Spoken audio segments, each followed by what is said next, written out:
दोस्तों कई बार no contact rule follow करते वक्त हमें लगता है कि अगर हमने यहाँ पे नो कॉन्टैक्ट रूल फॉलो किया और अगर हमारा एक्स पार्टनर हमको छोड़ के चला गया तब हम क्या करेंगे। हम तो यहाँ पे नो कॉन्टैक्ट रूल ही करते जा रहे हैं और एक्स हमारा वहाँ किसी तीसरे से जाके एंगेज हो गया तब हमारा क्या होगा। साथ में नो कॉन्टैक्ट रूल के बारे में समझेंगे, आखिर ये कितने टाइम पे अप्लाई किया जाता है, किस पे अप्लाई किया जाता है और इसके अप्लाई करने से क्या होता है और क्या नहीं होता है।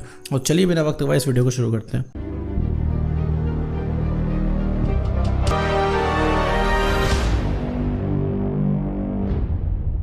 देखो मेरे दोस्त, अगर आपको कोई रिलेशनशिप था जिसमें आपका ब्रेकअप हो चुका है तो ब्रेकअप हो जाने के बाद अपने एक्स को रियलाइज करने के लिए या फिर अपने आप को ठीक करने के लिए, एक्स को वापस लाने के लिए, सबके लिए जो हम इस्तेमाल करते हैं वो है नो कॉन्टैक्ट रूल। तो इसका सही इस्तेमाल अगर मैं बताऊं तो ये एक ऐसा तरीका है जिससे हम खुद को ठीक करते हैं। हमारी ठीक होने की वजह से हमारे एक्स पार्टनर को रियलाइजेशन होता है, ना कि नो कॉन्टैक्ट रूल की वजह से रियलाइजेशन होता है, ना कि नो कॉन्टैक्ट रूल की वजह से एक्स वापस आता है। नो कॉन्टैक्ट रूल की वजह से हम सही होते हैं, ये वक्त हम अपने आप को देते हैं ताकि हम हील हो पाएँ, क्योंकि इतने टाइम से, इतने दिनों से रिलेशनशिप के ड्रामे से हम गुजर रहे हैं।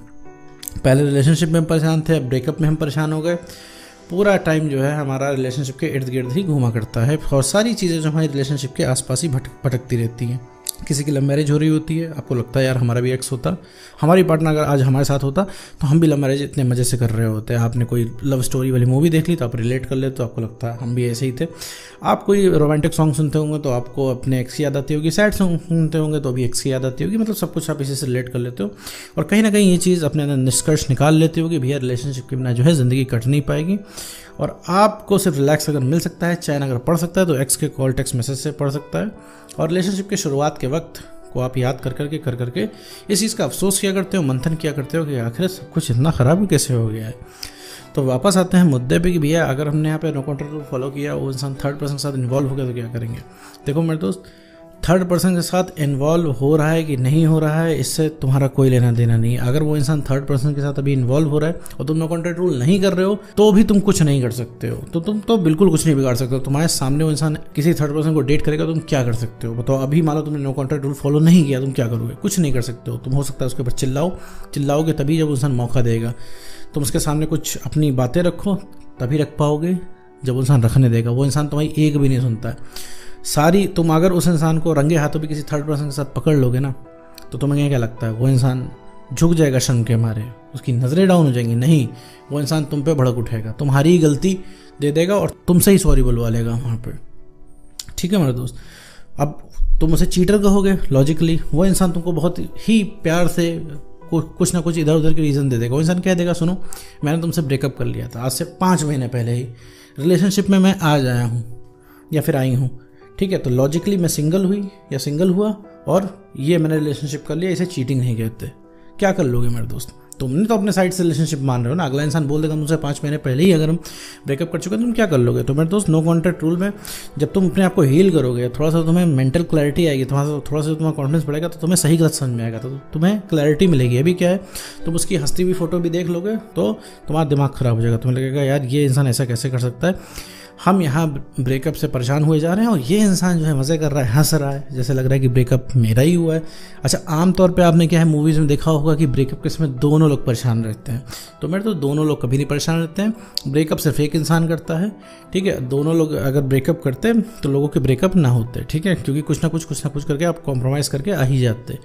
ठीक है, तो 99.9% में एक ही इंसान ब्रेकअप करता है, 2 लोग नहीं करते। तो एक पार्टी खुश रहती है, मतलब एक इंसान खुश रहता है, एक इंसान दुखी रहता है।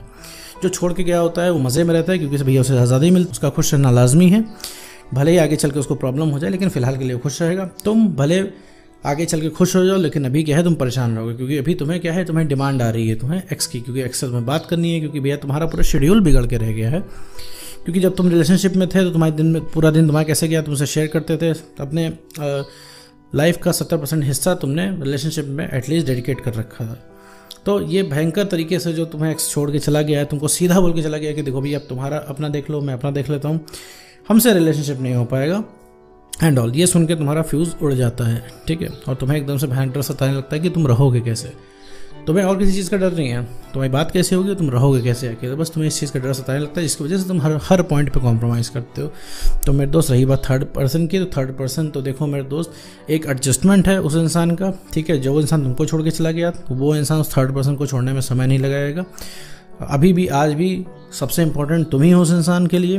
बस वही है, तुमने अपनी वैल्यू खो दी है, इस वजह से वो इंसान तुम्हारी कदर चाह के भी नहीं कर पा रहा है, क्योंकि चाह के तुम सारी चीज़ें कॉम्प्लिकेट कर रहे हो। क्योंकि वो इंसान अगर तुमसे फ़ोन करे बात करने के लिए, तो तुम्हें, मेरे दोस्त, तुम्हें सेटिस्फाई करने के लिए उसके पास कोई बात नहीं होगी। क्योंकि तुम्हें क्या है, क्योंकि तुम्हें वैसे वैसे सवालों के जवाब चाहिए जो कि अगले इंसान के पास नहीं है। अगला इंसान इस चीज़ का क्या रिप्लाई करेगा कि तुमने ब्रेकअप क्यों किया, तो उसके पास कोई रिप्लाई नहीं है। तो अभी क्या है, तुम ही अनस्टेबल हो यहाँ पे। क्योंकि वो इंसान अगर तुम्हारी ज़िंदगी में आ जाएगा तो तुम्हें लगेगा ये इंसान अब चला जाए, क्योंकि तुम्हें उसमें ब्रेकअप की बातें याद आने लगेंगी। जब वो इंसान फिर वापस चला जाएगा तो तुम्हें लगने लगेगा वो इंसान वापस आ जाए, क्योंकि तुम्हें उस समय रिलेशनशिप की शुरुआत की बातें याद आने लगेगी। तो तुम दोनों तरीके से नहीं रह पाओगे। अगर फैक्ट देखो तो यहाँ पे क्या है कि तुम इमोशनली स्टेबल नहीं हो। सबसे पहले क्या है, अपने आप को इमोशनली स्टेबल करना है। इमोशंस अच्छे होते हैं तब तक जब तक आप रिलेशनशिप में हो। ब्रेकअप के बाद इमोशन सिर्फ एक जहर का काम करते हैं, अगले इंसान को इरिटेट करते हैं। अभी आप उसके केयर में भी कोई मैसेज करोगे, कॉल करोगे, तो उस इंसान को इरिटेशन होगी। आपके प्यार से उस इंसान को इरिटेशन है। बहुत सारे लोग ये समझते होंगे कि भैया हम प्यार कम करते हैं, इस वजह से जो है अगला इंसान छोड़ के चला गया। क्या पता हम प्यार की बहुत बड़ी स्कीम दें, उसके लिए चांद तारे तोड़ के ला के दे दें, पूरा शहर सजवा दें उसके बर्थडे में, तो हो सकता है वो उस इंसान के अंदर प्यार जग जाए। नहीं मेरे दोस्त, उस इंसान के अंदर प्यार नहीं जगने वाला, ठीक है। क्योंकि वो प्यार की कमी की वजह से तुमको छोड़ के नहीं गया है, जैसे कि तुम प्यार की कमी की वजह से छोड़ के नहीं जा रहे हो, ठीक है। अपने आप को उस इंसान से कंपेयर मत करो। तुम्हारी सिचुएशन अलग है, उसकी सिचुएशन अलग है।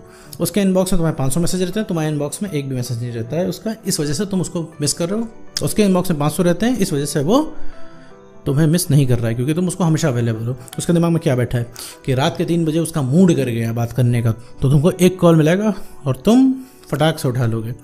तो किस बात की चिंता उसको करनी है? उसको ये पता है कि 2 साल बाद वो जाएगा रिलेशनशिप के लिए, तुम दौड़े जाओगे, तो किस बात की उसको चिंता होनी चाहिए? किसी बात की चिंता नहीं है।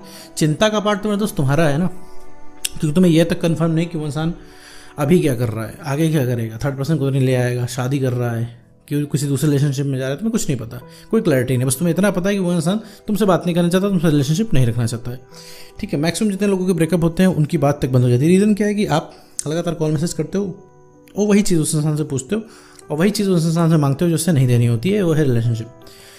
अंत में तंग आके 2-2.5-3 महीने में वो इंसान परेशान आके तुमको हर जगह से दाएं बाएं से ब्लॉक कर देता है, ठीक है। तो ये सिचुएशन धीरे धीरे आती है। जैसे तुम्हारा ब्रेकअप एक रात में नहीं हुआ है, उसने बहुत पहले सोच रखा था और बहुत पहले से वो इंसान मूड बना रहा था तुमसे ब्रेकअप करने का, कम से कम 2-2.5-3 महीने पहले ही। तो ये फैक्ट है। तो मेरे दोस्त, नो कॉन्टैक्ट रूल अगर फॉलो करते हो तो तुम्हें मेंटल क्लैरिटी आती है सबसे पहले तो, और तुम्हारी मोनोटोनी ब्रेक होती है। मोनोटोनी का मतलब जो डेली तुम करते हो, डेली की दिनचर्या ब्रेक होती है, एक रिफॉर्म होता है तुम्हारे अंदर। तुम अपने आप को बेटर तरीके से देखते हो, जो कॉन्फिडेंस बढ़ जाता है, तुम्हारे अंदर मेंटल क्लैरिटी आती है, तुम्हें सही गलत समझ में आने लगता है, और साथ में जो तुम्हारी ज़रूरत है उस इंसान के लिए कम महसूस तुमको होने लगती है। तो तुम्हें लगता है कि अकेले भी तुम किसी लायक हो, तब तुम्हें समझ में आता है क्या सही है क्या गलत। अभी कुछ तुम्हें सही गलत नहीं समझ में आ रहा, अभी तुम्हें एनी हो किसी भी कीमत पे, किसी भी कॉस्ट पे एक्स चाहिए। तो मेरे दोस्त, नो कॉन्टैक्ट रूल में रह के अपना कॉन्फिडेंस बढ़ाइए, सेल्फ रिस्पेक्ट को गेन कीजिए और इमोशनली स्टेबल बनिए। 3rd पर्सन के लिए मत डरिए, डरेंगे तो उस इंसान को खो देंगे, जैसा कि हुआ है। रिलेशनशिप की शुरुआत में आपने उसकी जायज़ बातें मानी इस वजह से, क्योंकि आप डरते थे कि वो इंसान को छोड़ कर चल जाए। आप डरे, वो इंसान छोड़ के चला गया। तो फिर उसी तरह अगर आज आप डरेंगे तो 3rd पर्सन की जगह बन जाएगी मेरे दोस्त। नहीं डरेंगे तो वो इंसान सिर्फ आपका है। अगर समझ लीजिए आपने अपना कॉन्फिडेंस बढ़ाया ना कॉन्टैक्ट रूल के अंदर और अपनी सेल्फ रिस्पेक्ट गेन की, इमोशनली स्टेबल बन गया, तो सबसे पहले कोई जो री अट्रैक्ट होगा वो आपका एक्स पार्टनर होगा। तो उम्मीद करता हूँ दोस्तों आपको वीडियो समझ में आया होगा। तो आज की वीडियो में बस इतना ही।